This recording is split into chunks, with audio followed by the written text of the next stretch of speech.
Students, good morning. आज हम जो टॉपिक लेके हैं बीएससी पार्ट 3 की सॉलिड स्टेट फिजिक्स यूनिट 2 से energy dispersion relations weak and tight binding अर्थात ऊर्जा परिक्षेपण संबंध दुर्बल तथा प्रबल बंधन के बारे में हम पढ़ेंगे। सबसे पहले हम देखते हैं डिस्पर्सन रिलेशन इन बैंड्स क्या होता है। इससे पहले वाले वीडियोज़ में हमने देखा है कि जो एनर्जी है वो तथा के तरंग फलन सदिश नियतांक जो होता है उसकी डिपेंडेंसी होती है ई और के एक दूसरे पर निर्भर करते हैं। इसलिए इलेक्ट्रॉन ऊर्जा ई के का जो रिलेशन है के साथ होता है उसे ही हम डिस्पर्सन रिलेशन कहते हैं। बैंडों में परिक्षेपण संबंध डिस्पर्सन रिलेशन इन बैंड्स। इससे पहले के कुछ वीडियोस में हमने देखा कि जो परमाणु ऊर्जा स्तर हैं अन्योन क्रिया करके ऊर्जा बैंडों का निर्माण करते हैं, अर्थात प्रत्येक बैंड में इलेक्ट्रॉन ऊर्जा ई के इलेक्ट्रॉन से संबंध तरंग फलन के तरंग सदिश नियतांक के पर निर्भर करती है। ई के तथा के बीच जो रिलेशन है वही कहलाता है डिस्पर्सन रिलेशन। चूँकि श्रोडिंगर इक्वेशंस जो होती है फ्री इलेक्ट्रॉन्स के लिए उसे हम लिखते हैं d2 psi upon D x square plus 2 me upon h cross square Sai x equal में 0 और d2 Sai x upon D x square plus के स्क्वायर साई इक्वल में 0। यहाँ हम देख रहे हैं कि के इस इक्वेशन को कंपेयर करें तो के स्क्वायर इक्वल में हमने लिख लिया 2 me upon h cross square को 2 me upon h cross square को हमने यहाँ पर लिखा है के अर्थात के स्क्वायर इक्वल में 2me upon h cross square और e इक्वल में एच क्रॉस स्क्वायर को के से मल्टीप्लाई कर देते हैं H cross square k square by 2m। ये जो इक्वेशन 2 हमें प्राप्त हो रही है e तथा k में e equal H cross square k square by 2m, यही मुक्त इलेक्ट्रॉनों के लिए डिस्पर्सन रिलेशन कहलाता है। तथा ई तथा के में अगर हम ग्राफ बनाना चाहें तो वह हमें एक पैराबोलिक कर्व प्राप्त होता है, यानी k equal to m e upon h cross square root में और ई इक्वल में h cross square k square by 2m dispersion relation कहलाता है। ई और के बीच अगर हम कर्व बनाएं तो वह एक पैराबोलिक कर्व के रूप में हमें प्राप्त होता है। चूँकि इस इक्वेशन का जो रिलेशन है वो हम दे सकते हैं। इस इक्वेशन फर्स्ट का जो सॉल्यूशन है वो होता है साई इक्वल में सी ई रेज टू की पावर आयोटा के एक्स से अगर हम सॉल्व करते हैं, जहाँ पर जो सी है वो एम्पलीट्यूड है वेव फंक्शन का, सी एम्पलीट्यूड है, यानी हमारी जो श्रोडिंगर इक्वेशन है उसका सॉल्यूशन इस फॉर्म में दिया जाएगा psi equal c e raise to की power iota k x. Crystal में किसी स्थान पर इलेक्ट्रॉन के पाए जाने की जो प्रायिकता है वो होगी, एक तरफ अगर हम साइन स्टार और एक तरफ हम एक्स ले लें तो साइन स्टार इक्वल में सी स्क्वायर, ये मैक्सिमम होती है, प्रायिकता है वो मैक्सिमम होती है और एक समान होती है अर्थात सी ई रेज टू की power iota k x c star raise to power minus iota k x. जैसे हम इसे सॉल्व करते हैं तो सी स्क्वायर। क्रिस्टल के मुक्त इलेक्ट्रॉन मॉडल में क्रिस्टल के सभी स्थितियों पर इलेक्ट्रॉन के पाए जाने की प्रायिकता एक समान होती है, यानी यहाँ जो कांस्टेंट लाइन शो हो रही है ये बताती है कि प्रायिकता एक समान है, जैसा कि इस डायग्राम में दर्शाया गया है। नेक्स्ट हम देखते हैं dispersion relation of electrons in crystal. Free electrons के लिए पढ़ा है अभी हमने, अब हम पढ़ेंगे इलेक्ट्रॉन्स के लिए। चूँकि जो पीरियोडिक पोटेंशियल है उसकी हम बात करते हैं। पीरियोडिक पोटेंशियल इस फंक्शन से दिया जा सकता है v इक्वल में v x plus n a equal v x, जहाँ n इंटीजर नंबर है, a यहाँ पर चालक बिंदु के मध्य दूरी है। परमाणु की जो स्थितिज ऊर्जा क्रिस्टल में आवर्तिक होने के कारण मुक्त इलेक्ट्रॉनों की किसी स्थिति पर पाए जाने की प्रायिकता भी आवर्तिक होगी, यानी पीरियोडिक होगी। एनर्जी अगर पीरियोडिक है पोटेंशियल एनर्जी, तो वहाँ पर हम देखते हैं कि जो प्रोबेबिलिटी है वो भी पीरियोडिक ही होनी चाहिए। जैसे हम यहाँ बात कर रहे हैं आवर्ती का मतलब यहाँ पर है कि जो यहाँ जो गति है या जो स्थिति है वो एक प्रत्येक टाइम पीरियड के पश्चात दोहरान हो रहा है उसका। ऐसे हम यहाँ पर देखें दोहरान हो रहा है एक निश्चित समय के पश्चात। यानी अगर हम बात करें कि स्थितिज ऊर्जा पीरियोडिक है तो प्रोबेबिलिटी भी पीरियोडिक होती है। तथा अब हम कंक्लूजन की बात करते हैं कि जहाँ स्थितिज ऊर्जा न्यूनतम है, जैसे हम बात करते हैं स्थितिज ऊर्जा नेगेटिव में होती हैं, ये पॉजिटिव नीचे की तरफ साइन होगा नेगेटिव, ये इसका न्यूनतम पोजीशन है यानी मिनिमम है, उस कंडीशन में जो प्रोबेबिलिटी है वो मैक्सिमम है। प्रोबेबिलिटी क्या है यहाँ पर? मैक्सिमम है।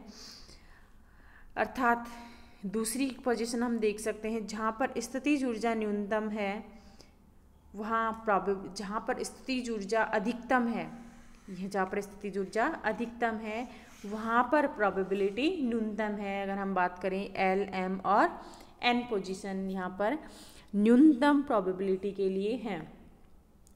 अतः हम देख सकते हैं कि जो फंक्शन है हमारा, यानी इसका जो ये जब प्रोबेबिलिटी और एनर्जी दोनों ही पीरियोडिक हैं तो उस कंडीशन में हमारा जो फंक्शन है यानी इलेक्ट्रॉन से रिलेटेड जो वेव फंक्शन है वो भी पीरियोडिक होना चाहिए, उसका एम्पलीट्यूड भी पीरियोडिक होना चाहिए। तब हम इस इक्वेशन की यहाँ पर संभावना कर सकते हैं कि ऐसा होना चाहिए साइन एक्स इक्वल में u x e raise to the power iota k x, जिसे हम ब्लॉक फंक्शन कह सकते हैं या ब्लॉक फंक्शन है। अब हम बात करते हैं अगर हम माने कि क्रिस्टल में आवर्तिक स्थितिज ऊर्जा होने के कारण मुक्त इलेक्ट्रॉनों की तुलना में गतिशील इलेक्ट्रॉनों के रिलेशन में परिवर्तन आ जाता है और उस परिवर्तन को हम इस फॉर्मूले से देते हैं ई के इक्वल में ई के equal e a plus e n plus 2a cos के ए प्लस 2a cos के ए, ये रिलेशन दिया जाता है। गतिशील इलेक्ट्रॉनों के रिलेशन में जब चेंज आ जाता है तो वह परिक्षेपण संबंध दिया जाता है। जहाँ हम बात करें ई ए की, ई ए क्या है यहाँ पर? उस ऊर्जा स्तर की ऊर्जा जिसमें बैंड बनता है, जिससे बैंड बनता है, तथा ई एन जो है वो पड़ोसी आयनों के अन्योन क्रिया के कारण इस ऊर्जा स्तर में विस्थापन है, अर्थात एक्सचेंज की दर है ये। ए तरंग फलनों के अध्यारोपण के अनुरूप, ए जो है यहाँ पर जो हमने यूज़ किया है वो तरंग फलनों के अध्यारोपण के फलस्वरूप इलेक्ट्रॉनों के एक परमाणु से दूसरे परमाणु में जाने की प्रायिकता का विनिमय समाकल है, जोड़ है। जहाँ तरंग फलन का अध्यारोपण अधिक होता है वहाँ विनिमय भी अधिक होता है, और जहाँ तरंग फलन का विनिमय यानी विनिमय दर भी अधिक होती है। अर्थात हम ऐसा कह सकते हैं कि ए एस लेस देन 0 और A P greater than 0, A P greater than 0। इस कंडीशन में हम मान सकते हैं यहाँ पर एस बैंड के लिए ये होगा ई एस के इक्वल में E S dash minus 2 A S को ए कोस के ए। यहाँ पर ई एस डैश जो है वो है ई ए प्लस ई एन के योग के बराबर। एस बैंड के लिए ई ए एस होगा और ये होगा ई एन एस। ऐसे ही पी बैंड के लिए ई ए पी और E N P. P band के लिए होगा E dash P plus 2 A P cos के ए, तथा ई एस डैश और ई पी डैश यहाँ पर ई ए p plus e N p के बराबर हैं। यहाँ हम ए एस और ए पी को मॉडुलस के रूप में ले सकते हैं अवस्थाओं के विनिमय के समाकल के रूप में। एस तथा पी बैंड के लिए जो डिस्पर्सन रिलेशंस कर्व हैं वो हम यहाँ पर देख रहे हैं। ई पी एक एक्स पे ले लिया है हमने, उसी एक्स पे हमने ई एस को ले लिया है, तथा ये जो एक्स है हमारी वो है -π/2 π/a के बीच में, और ये एक्स ऊपर की ओर है हमारे ई के। चूँकि यहाँ भी हम देख रहे हैं कि हमारे पास में जो कर्व हमें प्राप्त हो रहा है उससे हम क्या डिफाइन कर सकते हैं कि जो रीजन है हमारे पास में अभी इधर रीजन जो है हमारे पास -π/2 π/a है, अर्थात इसे हम लिख सकते हैं एरिया जो है वो -π/a के less than equal less than equal pi by a. इस एरिया की अगर हम बात करते हैं और एस बैंड के लिए इसे हम बात करते हैं तो हम पाते हैं कि जो रिलेशन हमारा क्या है, यहाँ पर रिलेशन जो हमने यूज़ किया है वो है ई एस के इक्वल में e a s plus e n s plus 2as cos के ए, 2as cos के ए। इस कंडीशन में हम क्या मानते हैं, इन दोनों को हम ऐड करके मान रहे हैं, ई एच डैश है ये प्लस 2as cos के ए। यहाँ जो चेंज होगा वो क्या होगा, एक बार हम k की वैल्यू यूज़ करेंगे माइनस पाई बाई ए और एक टाइम हम k की वैल्यू यूज़ करेंगे प्लस पाई बाई ए।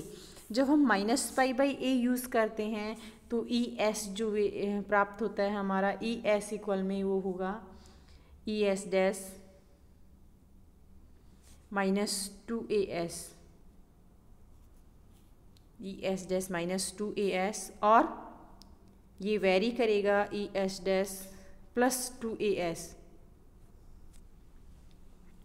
जब एरिया हमारा कहाँ है माइनस पाई बाई 2 से कि पाई बाई ए के बीच में, यानी के इक्वल हमें एक बार यूज़ करना है माइनस पाई बाई ए रखना है और एक टाइम हमें पाई बाई ए यूज़ करना है, तो हमें प्राप्त हो जाएगा E S dash minus 2as और E S dash plus 2as।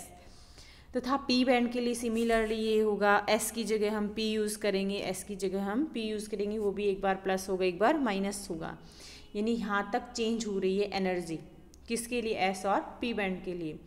अर्थात एस व पी बैंड की ऊंचाइयाँ क्रम से क्या होंगी, 4as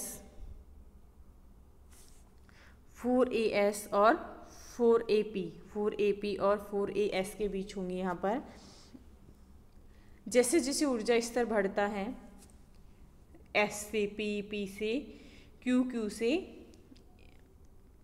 S, P, D, F जैसे जैसे बढ़ता है वैसे वैसे विनिमय समाकलन A का मॉड्यूलस भी बढ़ता जाता है और delta E P less than delta E S भी बढ़ती जाती है। अर्थात इन बैंडों के बीच में जो फॉरबिडन बैंड गैप है जिसमें ऊर्जा स्तर नहीं होते हैं वह कम हो जाता है, यानी ये जैसे जैसे बढ़ेंगे वैसे वैसे ये जो फॉरबिडन बैंड गैप है ये कम होता जाएगा।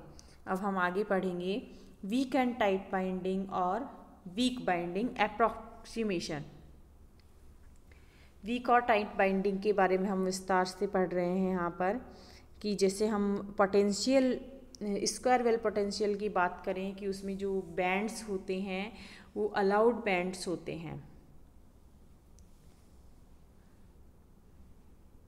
क्रिस्टल जालक में इलेक्ट्रॉनों के वास्तविक गति का जो व्यवहार है ज्ञात करना असंभव सा लगता है, इसलिए हम अप्रॉक्सीमेट यहाँ पर मानते हैं और वो अप्रॉक्सीमेट 2 टाइप्स के हो सकते हैं, पहला वीक टाइप और दूसरा जो होगा वो tight type. Weak type approximate की हम बात करें यानी दुर्बल बंधन की बात करें, इस सन्निकटन में अप्रॉक्सीमेट में क्रिस्टल विभव इलेक्ट्रॉन की तुलना में अत्यंत दुर्बल पाया जाता है, यानी परमाणु का जो सबसे भारी इलेक्ट्रॉन है जिसे हम कोवलेंट इलेक्ट्रॉन कहते हैं जालक में लगभग मुक्त अवस्था में गति करता है, यानी He वह फ्री इलेक्ट्रॉन माना जा सकता है। अतः इसकी निम्न विशेषताएं होनी चाहिए, यानी निम्न कैरेक्टरिस्टिक्स में होनी चाहिए। मुक्त इलेक्ट्रॉनों की स्थितिज ऊर्जा इनकी कुल ऊर्जा के सापेक्ष नगण्य होती है। अनुमत बैंड यानी अलाउड जो बैंड होते हैं वो ब्रॉड होते हैं, जबकि वर्जित बैंड है वो संकीर्ण होते हैं। पड़ोस के परमाणु के इलेक्ट्रॉन से संबंध तरंग फलन परस्पर अधिक अतिव्यापित करते हैं क्योंकि क्रिस्टल के परमाणु परस्पर अति निकट होते हैं। पड़ोसी परमाणु के मध्य प्रबल अन्योन क्रिया दर्शाते हैं। व्यक्तिगत परमाणुओं में तरंग फलनों तथा ऊर्जा स्तरों का क्रिस्टल के तरंग फलन तथा उन स्तर से कोई समानता नहीं होती है। ये हमने पढ़ा टाइट बॉन्ड इसके बारे में, वीक बॉन्डिंग के बारे में। सिमिलरली टाइट बॉन्डिंग जो है इसमें ये जो जितने हमने पॉइंट्स पढ़े हैं ई तक, ये इसके जस्ट अपोजिट होंगे। तो ऐसा करके हम इन दोनों के बीच में कंपैरिजन का रिलेशन बना सकते हैं। अब हमारे पास कुछ क्वेश्चंस हैं जो हमें सॉल्व करने हैं। Alpha E not alpha minus 2 beta कोस के दिया हुआ है, के की वैल्यू हमें इसमें फाइंड करनी है। यहाँ पर इफ़ेक्टिव मास का रिलेशन फाइंड करना है। ऐसा क्वेश्चन करके हम सॉल्व कर सकते हैं इसे। Thank you.